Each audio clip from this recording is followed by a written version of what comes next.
welcome to this video. In this video we'll be looking at the GoPro Hero 9 Black. This is the newly launched GoPro camera which has a 5K resolution, and it is pretty different from other GoPro cameras. Its casing is completely different from the others, and it has got a hard case. The older generation GoPro had a plastic case, but this is very useful one. And inside the case, let's see what we have.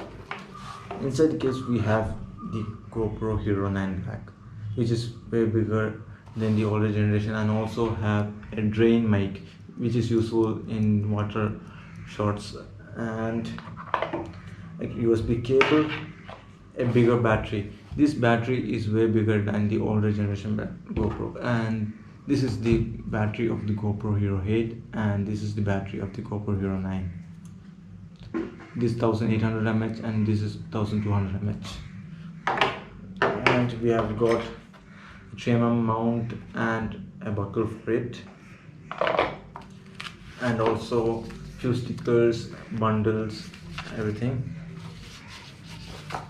The case is really good so that your GoPro is safe while keeping it in your bag, everything. And now look at the camera itself. Physically the GoPro is now way bigger than the older generation, and it now have the removable lens which the Hero 7 Black had, and now this is new for the GoPro, the front LCD screen, which is very useful to compose your shot. The older GoPro had a little bit difficulty in composing your shot while taking selfies because sometimes you are out of the frame, but this is very useful thing. And the back's LED screen has been bigger compared to the other generations. And let's put the battery in and look at it.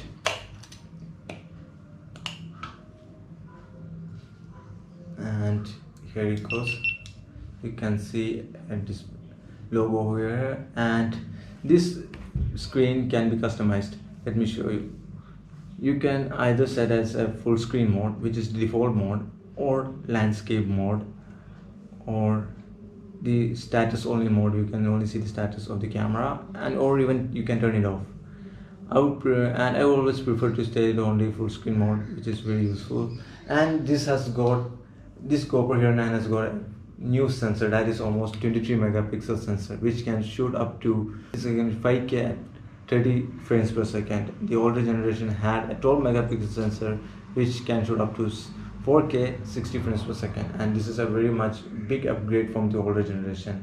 Comparing to the size and weight, it is more heavier than the Hero 8 and more bigger than the Hero 8, and also got some new features from the Hero 8, that is schedule capture mode. In schedule capture mode, now you can schedule your shots. For example, if you need to capture a sunrise the next morning, you can now set the timer and duration for it and mount your GoPro on the roof, and at the morning the GoPro automatically turns on and to capture the shot for you, and it is a pretty amazing feature to have in an action camera. And another feature of the GoPro is that the hindsight mode, which uses the battery a lot, but it is good if you have an additional batteries with you. It is that if when we turn it on, the GoPro is on continuous recording. It is always buffering, it is always recording but not saving the file. Once you press the record button, it starts recording prior 15 seconds before we press the start button, and records onwards until we press the stop button. That means if you see something unfortunately on the road and we just press the start button, you would get that scene which happened 15 seconds earlier, and we will not lose that because of the hindsight mode. We can either set it 15 seconds or 30 seconds, but the only downside in that is that it would use up your battery very fast because it is constantly recording but not saving the file. Okay guys, that's all for today's video. If you have got any doubt or concern about the GoPro, do let me know, and I will see you guys in another video like this. If you are interested in GoPro and GoPro related stuff, stick on this channel because I will be making more of them soon. Bye.